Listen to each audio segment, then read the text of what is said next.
Hello, students. We'll be taking today's GP's class without any person present in the class. Last class, we were actually trying to revise the core values of socialism, and finally, I started with some sort of short questions. One of the short questions was, why did Marx believe that? Oh no.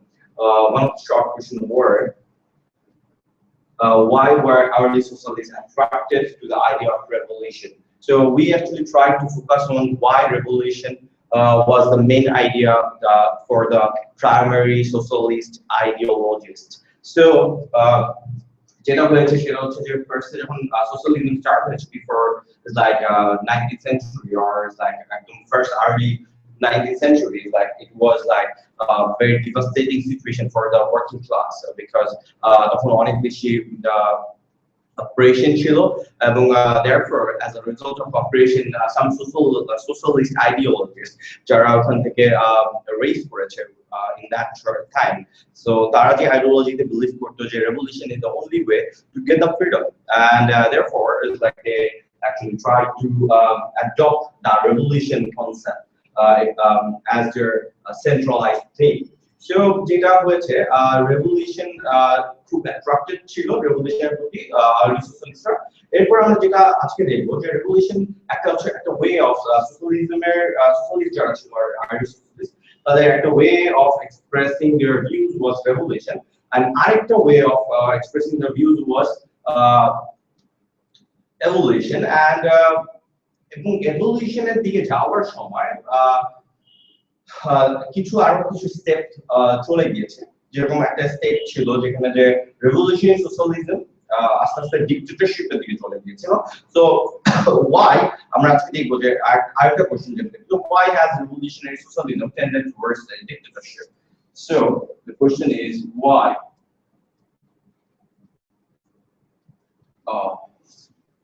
So marker is not working. Coming to the question of why has revolutionary socialism tended towards dictatorship, we will start with Marx's concept of in that matter. So that Marx believed that repression was a feature of the state whose sole purpose was to uphold the interests of the ruling elite.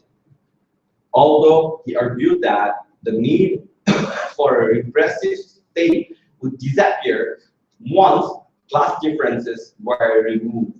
Nevertheless, he argued that once capitalism was overthrown, it was necessary for the new proletarian order to establish a dictatorship of the proletariat in order to prevent counter-revolution and to create an egalitarian society based on common ownership. So Marx কি believe করতো like revolution কিভাবে করতে হবে, যে revolution করার জন্য dictatorship nature-টা was very important Marxের জন্য। So because যে তার belief ছিল Marxের যে repression was a feature of the state whose sole purpose was to uphold the interests of the ruling class. So ruling class যেটা ছিল যে একমাত্র আপনার main feature বা main যে স্টেটের যে main feature ছিল রুলিং ক্লাস অপ্রেস করবে লোয়ার ক্লাসকে, এবং শুধু আপহোল্ড করবে ইন্টারেস্ট শুধু উপরের ক্লাসের যে যারা হচ্ছে bourgeois. Although he argued that the need for a repressive state would disappear once the class differences were removed, nevertheless he argued that once capitalism was overthrown, it was necessary for the new proletarian order to establish a dictatorship of the proletariat.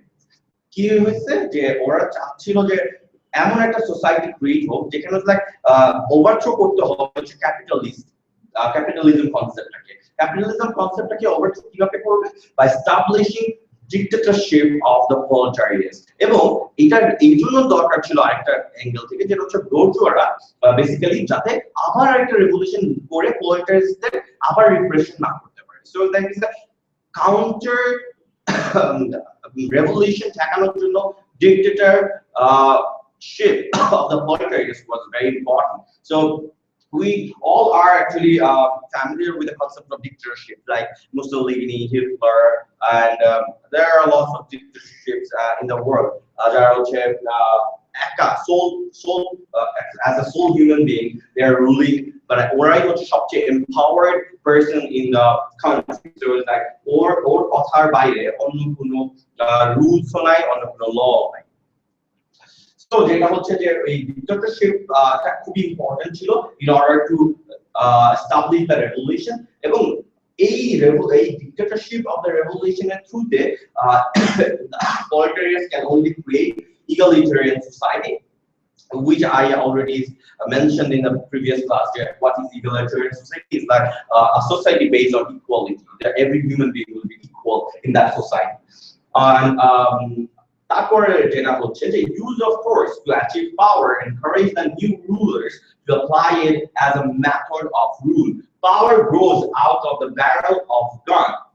So both such a use of force to achieve power encourage the new rulers to apply it as a method of rule. So যেটা হচ্ছে যে এই যে power use করার যে মেথডটা, এই মেথডটা basically ওদের খুব পছন্দ হয়েছে এই জন্য যে it actually helps them to keep them in the power for a longer period, because like যত বেশি power empower করবে towards the bourgeois, a whole period can stay longer time. So next point is the revolutionary parties had necessarily adopted militaristic and hierarchical structures in order to plan revolution and continue to apply this to forwarding the new state. So যেটা বললো revolutionary parties যারা ছিল, revolutionary parties রা কি করলো যে necessarily তারা militaristic একটা party structure দিল, because like militaristic এই জন্য দিল যে basically যত বেশি পার্টির স্ট্রাকচারটা মিলিটারিস্টিক হবে তত বেশি চেইন অফ কমান্ড ফলো করার একটা মোটিভেশন থাকবে। লাইক আপনারা যদি সোশ্যালিস্ট পার্টি বাংলাদেশের দিকে দেখেন বা দেখেন বাংলাদেশের যতগুলো বাম দলগুলো আছে সেগুলো বেসিক্যালি ওদের অনেকেই শুনবেন যেমন একজন একজনকে they actually mention like comrade or other forms of names. So it's like they actually give them the status in the like ওদের নিজেদের দলের ভিতরে। So like আর্মি র্যাঙ্কের মতো তারা র্যাঙ্ক করে রাখে তাদের দলের মেম্বারদের এখানে সার্ভাইভ করার জন্য, এবং দলের মেম্বারদের একজন একজনকে চেইন অফ কমান্ড ফলো করার জন্য। So দেখা গেছে যে party had necessarily adopt militaristic and hierarchical structure. So দেখা গেছে যে উপরে যে থাকছে লাইক দ্য ডিক্টেটর, তার নিচে হয়তোবা তারই অনুসারী আরো কিছু লোক, এবং তাদের নিচে যারা আছে তারা উইল ফলো তার উপরে যারা ফলো করছে ডিক্টেটরকে। সো এইভাবে করে পার্টি স্ট্রাকচারটা সাজানো হয়েছে অনেকটা মিলিটারিস্টিক। লাইক মিলিটারিস্টিক এই জন্য বলা হলো যে মিলিটারিতে যেরকম র্যাঙ্ক আছে বিভিন্ন আর্মিতে যেরকম ব্রিগেডিয়ার, কর্নেল এন্ড তারপর মেজর, সো এরকম করে র্যাঙ্ক করে করে ওদেরও র্যাঙ্ক করা ছিল। So that it helps them to have some encouragement inside, and ব্যাপারটা থাকার জন্য যে তারা যাতে রেভলিউশন অর ডিক্টেটরশিপের ব্যাপারটা সবসময় কনসার্ন থাকে। সো আমরা we are moving towards the next second question. This is what I was actually talking first time, যেটা হচ্ছে evolutionary socialism এর ব্যাপারে। একটা আইডিয়া আমরা বলেছিলাম রেভলিউশনারি সোশ্যালিজম, আর আইডিয়া হচ্ছে evolutionary socialism. Revolution socialism establish হয় নরমালি তার সোসাইটিতে ইকুয়ালিটি, তার সোসাইটিতে প্রোলেটারিয়ানদের উপরে বুর্জোয়াদের যে অপারেশন এগুলো সবই রিডিউস করতে চায় থ্রু রেভলিউশন। বাট হচ্ছে এভলিউশনারি সোশ্যালিজম যেটা করে সেটা হচ্ছে যে নরমালি যে আইডিয়াটা হচ্ছে ওরা হচ্ছে আস্তে আস্তে করে, ঠিক আছে, এরা লাইক খুবই রিভলভ করে বা রেভলিউশনের ওয়েতে they want establish the equality in the society. So কিন্তু দ্যাট ইজ যে আমাদের বুঝতে হবে যে কেন রেভলিউশনারি সোশ্যালিজম আর্লি স্টেজে ছিল এবং পরে কেন আস্তে আস্তে করে সোশ্যালিস্টরা আস্তে আস্তে করে এভলিউশনারি সোশ্যালিজমের দিকে নিজেদের কনসেপ্টটাকে ডেভেলপ করলো। এখন আমরা যেটা ফার্স্টে পড়েছি যে রেভলিউশনারি সোশ্যালিজম বেসিক্যালি স্টার্ট হয়েছিল আর্লি 19th সেঞ্চুরির দিকে। এখন এভলিউশনারি সোশ্যালিজম বেসিক্যালি স্টার্ট হয়েছিল লেট 19th সেঞ্চুরির দিকে, মানে like first part of 19th century revolutionary form ছিল সোশ্যালিজমের, যারা হচ্ছে কারণ হচ্ছে এমন অপ্রেস ছিল প্রোলেটারিয়াটসরা, তাদের কোনো they were not left with any other options apart from, কারণ ওই সময় এভলিউশনের কোনো অপশন ছিল না, কারণ এভলিউশন করতে গেলে they didn't have enough voice or ওই টাইমটা এভলিউশনের একটা রেভলিউশনের পরে there was a phase যেখানে হচ্ছে they actually tried to keep their balance. So evolutionary why আমরা next point বলছিলাম যে why ideas of evolutionary socialism develop, why did ideas of evolutionary socialism develop? First point, কেন develop করেছে? Raise in wages and living standard from late 19th century helped to de-radicalize many of the working class. মানে radical হতে D-radical করে ফেলছে, ঠিক আছে? Radical যেটা ছিল, র্যাডিক্যাল মুভমেন্ট যেটা ছিল যে একদম রেভলিউশনের ওয়েটা, এটাকে ডি-র্যাডিক্যাল করে ফেলেছে। কেন? বিকজ যারা লোয়ার ক্লাস ছিল তাদের ইনকাম বেড়েছে, তাদের ওয়েজেস বেড়েছে, the rise in the wages and living standard. এখন দেখা গেছে যে একটা নরমালি আমি ফার্স্ট ক্লাসে বা সোশ্যালিজম পড়ার সময় একটা ওয়েতে বলেছিলাম যে সোশ্যালিজমে একটা ওর কনসেপ্ট বিলিভ করা যায় তুমি তখনই আন্দোলন করবা যখন basically you will be oppressed, কিন্তু তখন তোমার আন্দোলন করার ইচ্ছা থাকবে না যখন ইউ হ্যাভ সামথিং, কারণ ওই জিনিসটা ইউ want to lose, আর যে সময় তুমি খুব পিসফুলি লাইফ লিড করতে পারতেছো, why would you go like বাংলাদেশে এখনকার probably the political condition describes it, ধরেন কেন mass people are not involved in this sort of activities or like a BNP movement হিসেবে, because mass people is not involved, কারণ mass people has things for themselves. So mass people are খাওয়ার পয়সা আছে, mass people are থাকার পয়সা আছে, they have enough money for themselves. So এই একটা রিজনের কারণে they think যে বেসিক্যালি আপনার এখানে আমি কেন মুভমেন্ট করব, মুভমেন্ট করে আমার কি লাভ হবে, আমার তো বেনিফিট হচ্ছে না। কিন্তু ধরেন আজকে যদি দেখতে বাংলাদেশে অনেক মানুষ খেতে না পারতো, ঠিক আছে, যে এরকম রেভলিউশন হয়েছে 1971 এ, যে আমাদেরকে অনেক লেভেলে অপারেট করা হয়েছে, যেখানে দেখা গেছে মানুষ were dying for food, so বা ক্লোথিং এর প্রবলেম, লাইক অ্যাকোমোডেশন এর প্রবলেম, সো বেসিক নিডস গুলো যেখানে আমাদের কষ্ট করে বেসিক নিডের জন্য অনেক কষ্ট করতে হচ্ছে, তখন দেখে গেছে যে আপনার লোয়ার ক্লাস তখন আপনার ওয়াটার রেজ করবে। কিন্তু ইফ আপনি যদি কিছু অ্যামাউন্ট অফ স্যাটিসফ্যাকশন লোয়ার ক্লাসকে দিয়ে দেন বা একটা ওদের যদি লিভিং স্ট্যান্ডার্ড মোটামুটি ভালো হয়ে যায়, they won't feel like to lose their peaceful life, because like we খামাখা নিজের টাকা নষ্ট করার বা নিজের পিস নষ্ট করার তাদের কারোর ইচ্ছা নাই। নেক্সট পয়েন্ট আমরা চলে যাচ্ছি যে integration of the working class into mainstream society by development, trade union, etc., which can campaign for better wages and conditions. বলছে যে এক নম্বর পয়েন্ট যেটা ছিল যে টাকা বেড়েছে, wages and living standard, তারপর সেকেন্ড পয়েন্ট হচ্ছে integration in the working class into mainstream society, মানে mainstream society তে working class আস্তে আস্তে করে ইনভলভ হচ্ছিল। কিভাবে ইনভলভ হচ্ছিল? via development trade unions, মানে ট্রেড ইউনিয়নের ডেভেলপমেন্টের মাধ্যমে, etc., which can campaign for better wages and conditions. যে এই ট্রেড ইউনিয়নসরা তারা ট্রেড ইউনিয়নস করে ট্রেড ইউনিয়নসরা can campaign for better wages and condition, তাদের লাইফের লিভিং কন্ডিশনের ব্যাপারে। কিন্তু তাদের আর দেখছে রেভলিউশনের ওয়েটা আর বেছে নেওয়া দরকার নেই, তারা দেখছে যে এভলিউশনের ওয়েতেই হালকা পাতলা করে যদি তারা দেখছে যে মানে দেখছে অনশন এন্ড শান্তিপূর্ণ ভাবে যদি তারা একটা দাবি জানায়, রিকোয়েস্ট করে, তখন দেখা গেছে যে আপার ক্লাস মেনে নিচ্ছে, বিকজ লোয়ার ক্লাস দের organisation were really strong that time, because like lower class যে ট্রেড ইউনিয়ন গুলো ছিল, ট্রেড ইউনিয়ন গুলো যখন ছিল না তখন কিন্তু প্রত্যেকটা আলাদা আলাদা পলিটারিয়াতে আলাদা আলাদা করে তাদের প্রবলেম গুলো বলার মতো ছিল না। তো এই জন্য দেখা গেছে তখন রেভলিউশন হলো তখন নিবে। এখন দেখা গেছে যে তাদের লিভিং স্ট্যান্ডার্ড বেড়ে গেছে, তাদের সবকিছু বেড়ে গেছে, তো তারা দেখা গেছে ট্রেড ইউনিয়ন তাদের কথা রেজ করতো। এখন সোসাইটি পপুলেশন বাড়ছে, সো এক একটা আলাদা আলাদা করে পলিটারিতে ফাংশনের মতো প্রবলেম বা সময় ছিল না সবার। Next point, extension of the franchise. Franchise extension কিরকম? Like ধরেন যত বেশি ফ্র্যাঞ্চাইজি হচ্ছে, লাইক ধর কেএফসি কেএফসি একটা ফ্র্যাঞ্চাইজি হঠাৎ করে গুলশান থেকে মিরপুরে চলে গেল, তারপরে নেক্সট আদার্স মোহাম্মদপুরে চলে গেল, আদার পার্ট অফ দ্য সোসাইটিতে চলে গেল। সো দেখা যাচ্ছে যে এই ফ্র্যাঞ্চাইজি ক্রিয়েট হওয়ার কারণে দেখা যাচ্ছে লোয়ার ক্লাসটাও is getting the chance to be owner of the company as well. So দেখা যাচ্ছে যে কেএফসি যে অরিজিনাল মালিক, যে কেএফসি যে স্টার্ট করেছে, হি ইজ প্রপারলি রিচ বা অনেক অনেক রিচার একটা পারসন। কিন্তু দেখা গেছে যে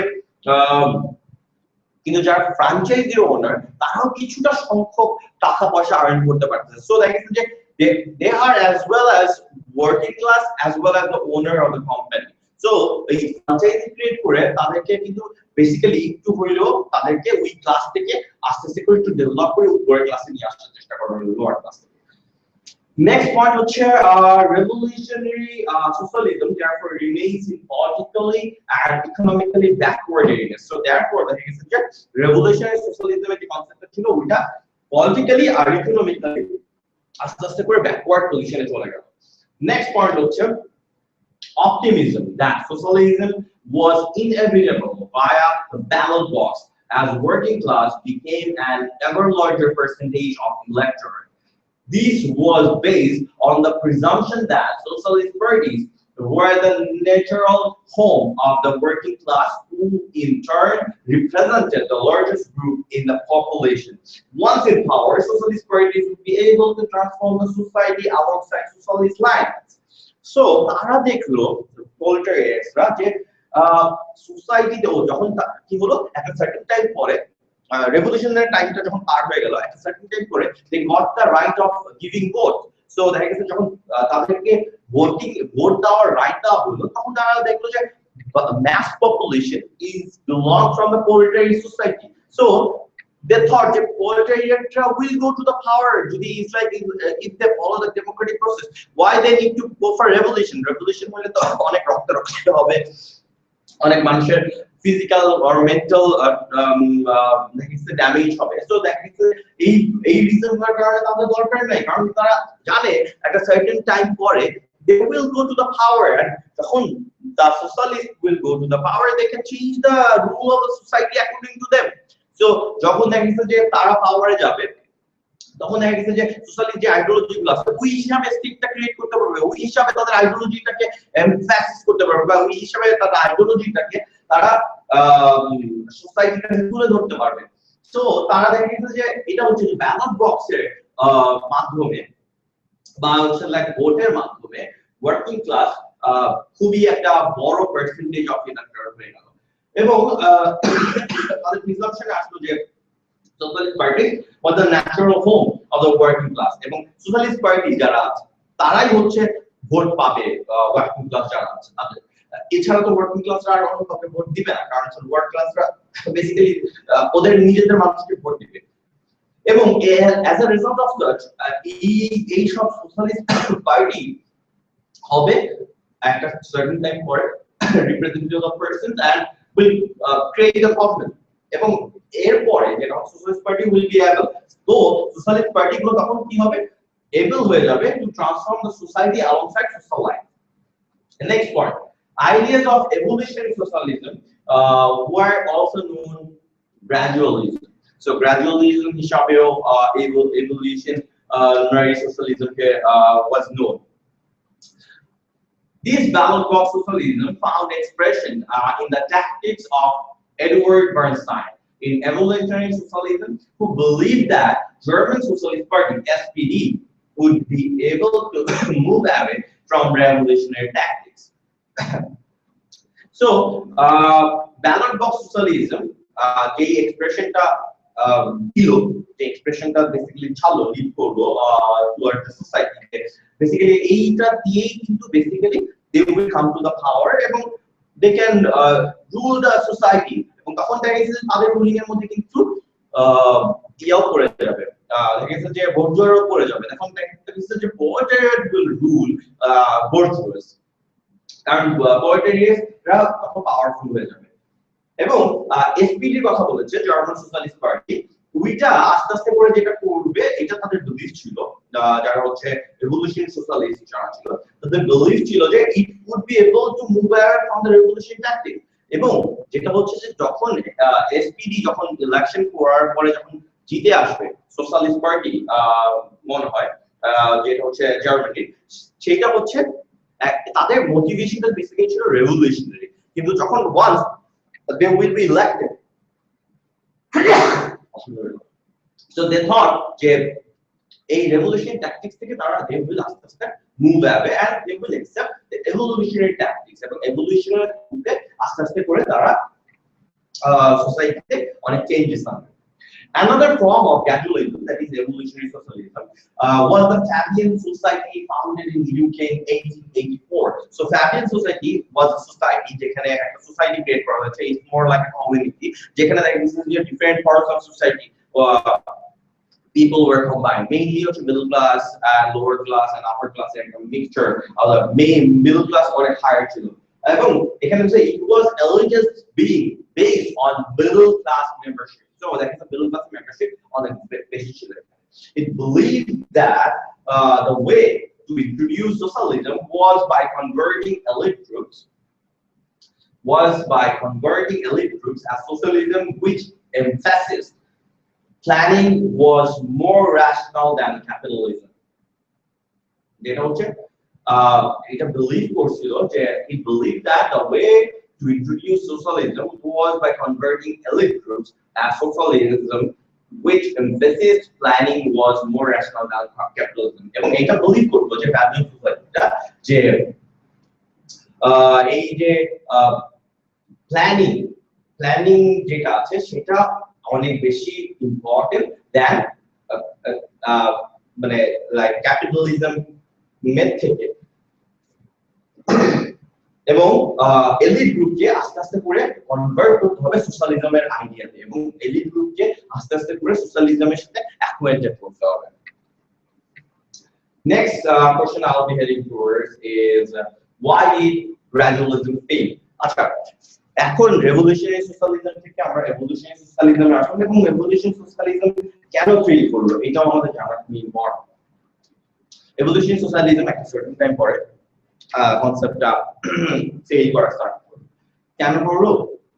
বিকজ যখন এভলিউশনারি সোশ্যালিজম ছিল, ওরা কিন্তু বেসিক্যালি ডেমোক্রেটিক, মানে ওরা চিন্তা করছিল যে এতগুলা প্রোলেটারিয়াস, এত mass amount of proletariats in the society, so that is যে আমরা যদি ডেমোক্রেটিক প্রসেসে যাই উইল অলসো বি ইলেক্টেড, ঠিক আছে?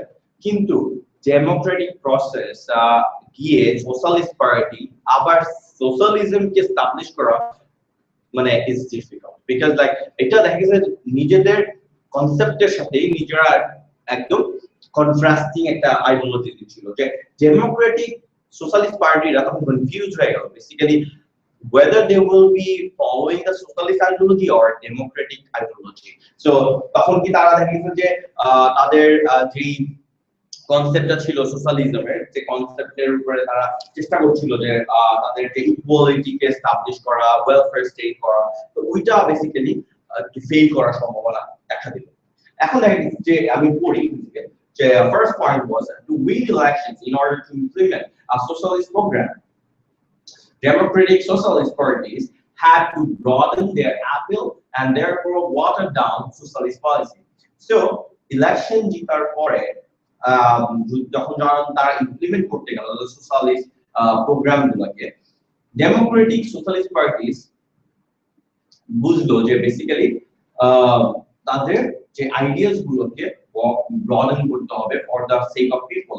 মানুষজন চায় যে তাদের আইডিওলজি গুলো রেভলিউশনারি বা এভলিউশনারি কোন রকম না, আরো বেশি ওয়াইড হোক, আরো বেশি মানে not only it should speak for the poetry, it should speak for everyone, ঠিক আছে?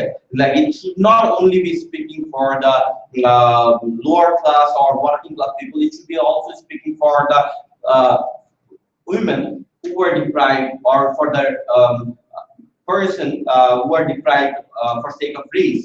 Like it's a racist কোন activities এর against like it's a ওখানে ইকুয়ালিটিটা এস্টাবলিশ করাটা ইম্পর্টেন্ট, বাট ইকুয়ালিটিটা doesn't only mean যেখানে শুধু ওয়ার্কিং ক্লাস কি অপ্রেস করা হচ্ছে আর অন্য কোনো ক্লাস নাই যারা অপ্রেস সো দেখেন যে অন্য অনেক পার্ট অফ দ্য সোসাইটি তাকে এডুকেশনে ইনভেস্টমেন্ট করতে হবে হেলথের ব্যাপারে ইনভেস্ট করতে হবে অন্য অনেক ব্যাপারে এবং অন্য সোশ্যাল কালচারাল অর যে পলিটিক্যাল ব্যাপার বা দেখেন যে আপনার যে ম্যাটারগুলো বিদেশের সাথে যখন ডিল করে ওই বিদেশের ম্যাটারগুলো বিদেশের সাথে যে কূটনৈতিক ব্যাপারগুলো থাকে ওইগুলোকেও দেখা গেছে যে আপনার আওতায় এনে আপনার দেখতে হবে তখন দেখা গেছে ডেমোক্রেটিক সোশ্যালিস্ট পার্টিরা তাদের অ্যাপিলটা আস্তে আস্তে করে হারাতে থাকতো এবং দেয়ারফর তাদের সোশ্যালিস্ট উই যাতে অ্যাপিলটা না হারায় তখন তারা করতো কি সোশ্যালিস্ট পলিসিগুলোকে তারা গিভ আপ করা স্টার্ট করলো সোশ্যালিস্ট পলিটিকে গিভ আপ করে তারা ডেমোক্রেটিক প্রসেসটাকে অ্যাকসেপ্ট করা স্টার্ট করলো working class had declined in developed post-industrial industrial societies. The working class is not monolithic. More monolithic kind of thing is not very strong. So মানে দেখেন যে এত বেশি মানে পাওয়ারফুল মানে এই monolithic মানে হচ্ছে পাওয়ারফুল না মানে powerful so it's like working class is not very powerful. So এই ওয়ার্কিং ক্লাসটা কি করলো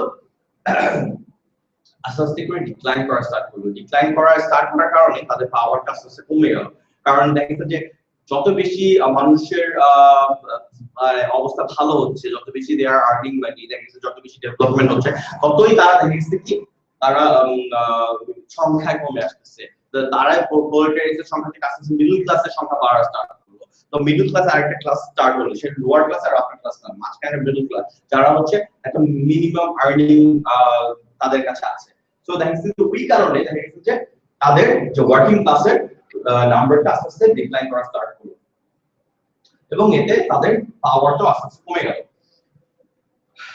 J.K. Galbraith in the culture of cantonment argued that the material affluence and economic security had inclined larger sections of electorate to be politically conservative. So দেখা গেছে যে এই material affluence মানে হচ্ছে যে আপনি যে টাকা পয়সার যে ইনফ্লুয়েন্সটা আছে এই টাকা পয়সার যে লোভটা বা টাকা পয়সার যে আর্ন করার যে চাহিদাটা এই হিসাবে টাকা পয়সা আর্ন করার যে স্কোপটা বেড়ে গেল তো সেই স্কোপটার কারণে ইকোনমিক সিকিউরিটি পাওয়ার কারণে তারা করলো কি যে এই যে এই পোরশন মানে লাইক যে মিডল ক্লাসের পোরশনটা আস্তে আস্তে বাড়তে থাকলো লার্জার সেকশন হওয়া থাকলো এবং দেখছে যে এই সেকশনটা বেসিক্যালি ইলেক্টোরেট মানে লাইক ভোটার হিসাবে এই সেকশনটাই অনেক বড় হয়ে গেল এবং যারা আস্তে আস্তে করে পলিটিক্যালি কনজারভেটিভ হওয়া স্টার্ট করলো তারা দেখেছে যে আর সোশ্যালিস্ট মুভমেন্টের ব্যাপারে কনসার্ন না তারা বেসিক্যালি তারা কনজারভেটিভ হয়ে তারা চিন্তা করলো যে না আমার যা কর্পোরেট আছে এইটা আগে আমার আমার কাছে সোশ্যালিস্ট হয়ে মুভমেন্ট করে আমার আর নতুন করে কিছু কারো এগেইনস্টে মুভমেন্ট করার কোনো দরকার নেই আমার যেটা আছে সেটা নিয়ে আমি আস্তে আস্তে আমি এই থেকে আমি আর নিচে নামতে চাই না আমি আস্তে আস্তে করে অ্যাচিভ করছি সো আমি এইভাবে থাকতে চাই ঠিক আছে so that is the we কারণে দ্যাট ইজ তাদের মোটিভেশনটা আস্তে আস্তে করে ডাউন হতে থাকে নেক্সট পয়েন্ট যেটা হচ্ছে আপনার realization that capitalism is durable and the best means of producing wealth has led to socialist parties to advocating policies to make the market work more efficiently rather than to abolish it.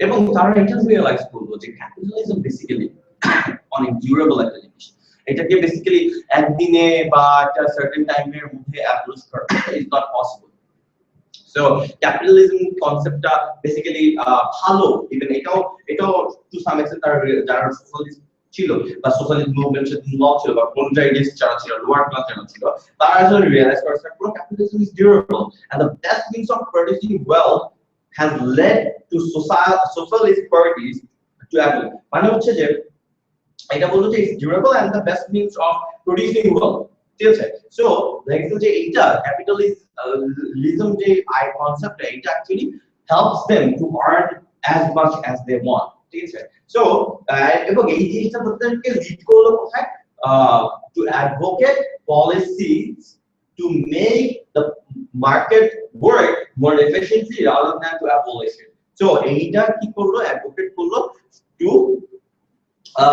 to make the market work more efficiently মানে market কে efficiently work করানোর ব্যাপারে তারা এখন concern হয়ে গেল rather than abolishing concept of capitalism. So দেখা গেছে যে মার্কেটটা যাতে মানে যতটা এফিশিয়েন্টলি কাজ করে এইটাই বেশি ইম্পর্টেন্ট তাদের কাছে। The next point is even in power, socialist parties are confronted with entrenched vested interests which limit their power to implement change. Miliband referred to the state system, meaning those in state institutions and from the same background as business people capable of blocking radical socialist parties. মানে হচ্ছে যে যখন পাওয়ারে চলে আসলো socialist পার্টিরা কি করলো, দেখলো যে তাদের এগেইনস্টে আসলে দাঁড়িয়ে আছে হচ্ছে অনেক স্ট্রং একটা অপোনেন্ট, ঠিক আছে, entrenched vested interests which limit their power to implement change. মানে দেখতে যে সোশ্যালিস্ট পার্টিরা যখন ক্ষমতায় চলে আসলো তখন তারা দেখলো যে তাদের পলিটিক্যাল পার্টিদের মধ্যে বা তাদের যখন তাদের ডিসিশন মেকিংস এর মধ্যে they have those people who are coming from the upper class. So দেখা গেছে যে এমন কিছু পার্সন যারা দেখা গেছে বিজনেস ব্যাকগ্রাউন্ড থেকে আসছে, ঠিক আছে, এমন কিছু পার্সন যাদের আসলে বেসিক্যালি বলা যায় হচ্ছে they are not from political background. So তারা যখন পাওয়ারে আছে বা তারা যখন এই ডিসিশন মেকিং এর প্রসেস আছে তখন যেটা হলো যে they will block the radical socialist parties. So দেখা গেছে যে এই মাইন্ডসেট radical socialist parties এর যে মাইন্ডসেটটা এই মাইন্ডসেটটা ব্লক করার জন্য they are more than capable. এই পিপল গুলো যারা হচ্ছে এই সেম স্টেট ইনস্টিটিউশনে থেকে সোশ্যালিস্টদের সাথে পাওয়ার শেয়ার করছে। নেক্সট পয়েন্ট, এই ব্যাপারে আমরা অলরেডি একবার পড়েছিলাম আমাদের ফার্স্ট ক্লাসে যে আমরা হিস্ট্রি অফ সোশ্যালিজম কিভাবে সোশ্যালিজমের হিস্ট্রিটা যা আমাদের নেক্সট কোশ্চেনে কথা বলছি, নেক্সট পয়েন্ট শেষ ওই কোশ্চেন শেষ। নেক্সট কোশ্চেন হচ্ছে what are the key features of Marx theory of history? Key features of Marx theory of history, মানে কিভাবে আপনার সোশ্যালিজমটা ডেভেলপ করলো এবং কি ফিচারস গুলো কি কি ছিল, কেন বেসিক্যালি ডেভেলপ করলো, মার্কস কিভাবে এটাকে এক্সপ্লেইন করেছিল। সো আমি জাস্ট এটা মানে আপনাদের reading I will just read it out. So reading করে যাচ্ছি। সো আপনারা আমি আই গেস অলরেডি একবার বলেছিলাম, সো আপনাদের নতুন করে এই ব্যাপারটা আপনাদের বুঝানো লাগবে, তারপরে একটু রিডিং করে যাচ্ছি। তাই emphasis on first point, the emphasis on materialism, ম্যাটেরিয়ালিজমের উপরে এমফাসিস করার কথা বলছিল যে emphasis on materialism, the production of the means of subsistence is the most important of all human activity. So production of the means of subsistence মানে livelihood, যেটা হচ্ছে খাওয়া দাওয়া and ওদের বাঁচার জন্য যতগুলো জিনিস important is the most important of all human activity. এইটা হচ্ছে সবচেয়ে ইম্পর্টেন্ট অ্যাক্টিভিটি অফ প্রত্যেকটা হিউম্যান বিং এর, and therefore underpins the structure of the society. এবং এইটাই আসলে বেসিক্যালি আপনার পিলার of the society, যে একটা মানুষকে প্রপারলি তার লিভিংহুডটা আর্ন করতে পারছে বা খেতে পারতেছে নাকি, এরকম প্রবলেম হচ্ছে নাকি, এইটাই হচ্ছে সবচেয়ে মানুষের প্রধান কাজ এবং এইটাই বেসিক্যালি সোসাইটির স্ট্রাকচারটা ক্রিয়েট করে দেয়। All other aspects, political, legal, cultural, religious, are explained by reference to the economic factors. So economic factors is references of other factors, other aspect গুলোকে বলা হবে, যেমন হচ্ছে পলিটিক্যাল, লিগ্যাল, কালচারাল, রিলিজিয়াস, এইগুলো সবকটা এক্সপ্লেইন করা হবে ইকোনমিক ফ্যাক্টরস এর উপর ডিপেন্ড করে। Next point, historical change was driven by dialectical materialism. Dialectical materialism কি? বেসিক্যালি লাইক দুইটা ডিভিশন আছে একটা স্টেট একটা সোসাইটি। ডায়ালেকটিক্যাল ম্যাটেরিয়ালিজম হচ্ছে ম্যাটেরিয়ালিস্ট মানে হচ্ছে আপনার টাকা পয়সার উপরে বেস করে দুইটা মেরু আছে, ঠিক আছে, দুইটা পোল আছে, ঠিক আছে। একটা পোল হচ্ছে অনেক টাকা পয়সা আর্ন করে যারা হচ্ছে মানে ওনার্স, আরেকটা এন্ড হচ্ছে যে আরেকটা পোল হচ্ছে যারা হচ্ছে ওয়ার্কার্স, যারা হচ্ছে বেসিক্যালি টাকা পয়সা আর্ন করতে হেল্প করে, ঠিক আছে। Basically inequality of access of resources, মানে রিসোর্সেস এর অ্যাক্সেস এর inequality creates conflict and leads to change. Capitalism depends on the existence of an exploited laboring class, proletariat, which produces the wealth for the owners of the means of productive wealth. Capitalism therefore sowed the seeds of its own destruction, as the proletarian class would eventually rise up and establish an egalitarian society based on common ownership.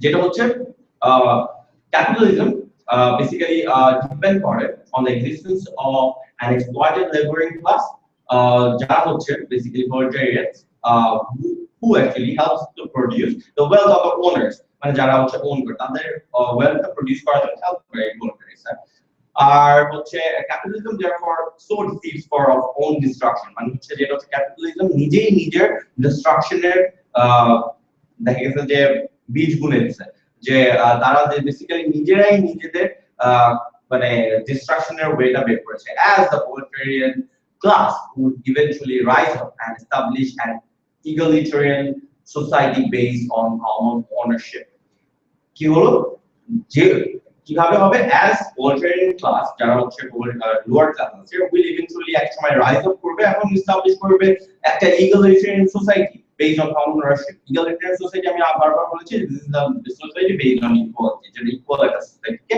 তারা establish করবে Marx আরো বলেছে Marx theory were teleological it invested history with a purpose and that the triumph of socialism was inevitable in the sense of by producing a formula of for history he turned it into a science this would only happen once society had evolved via a series of epochs.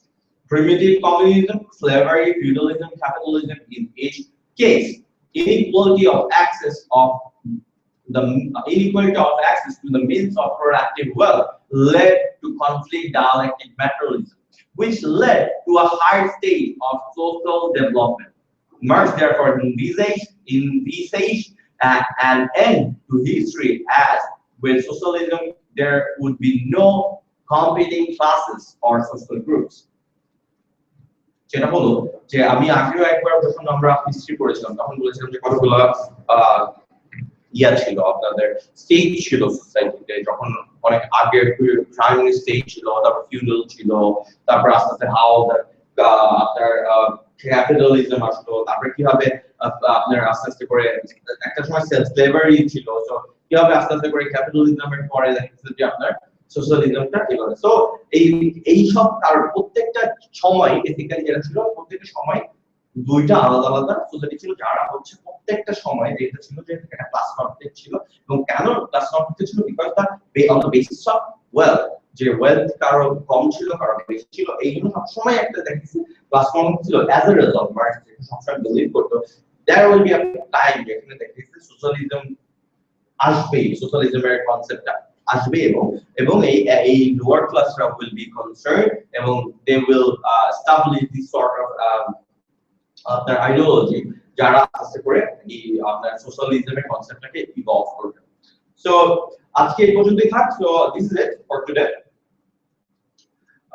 আমরা next ক্লাসে will be studying সাম মোর আদার আপনার short questions আজকে আমি আপনাদের ক্লাসের জন্য কেউ নেই কিন্তু আমি আজকে আপনাদের জন্য একটা হ্যান্ডআউট এনেছিলাম সো নেক্সট ক্লাসে ইনশাআল্লাহ I will give you that যেটা হচ্ছে আমি আজকে যতগুলো আলাদা আলাদা শর্ট কোশ্চেন করেছিলাম সেই সব শর্ট কোশ্চেন এখানে আছে সো হোপফুলি নেক্সট ক্লাসে hope to see you all আজকে তো সবাই আছে সো ইনশাআল্লাহ তো আজকে ভিডিও না ঠিক আছে খোলা হাফেজ আসসালামু আলাইকুম